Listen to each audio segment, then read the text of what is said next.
هنصلي على النبي ونخش في الموضوع على طول. هنعمل مع بعض بسكوت البيمبو الجامد ده.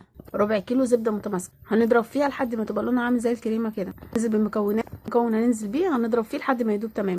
ربع كوبايه من الزيت، معلقه عسل اسود، كوبايه الا ربع سكر بودره. هننزل ببيضه ومعاها معلقه خل. هننزل ب2 باكت من الفانيليا. هنضرب في المكونات لحد ما تدوب تماما. هننزل بالمواد الجافه، نص كيلو دقيق، نص معلقه بيكنج باودر، رشه بسيطه من الملح، معلقتين نشا كبار. الخليط اللي احنا عملناه وهننزل بيه على المكونات الجافه وهنقلبهم كويس وهنسيبها تستريح نص ساعه لحد ما الدقيق يختفي تماما. هناخد قطعه من العجينه وهنفردها على كيسين، كيس من فوق وكيس من تحت. هنجيب القطاعه المدوره او اي غطا من عندي، هنقطعهم ونرصهم في الصينيه وندخلهم الفرن على درجه حراره 180. بعد ما استوت هنلزق كل بسكوتين في بعض بالشوكولاته، نسيبها تستريح نص ساعه.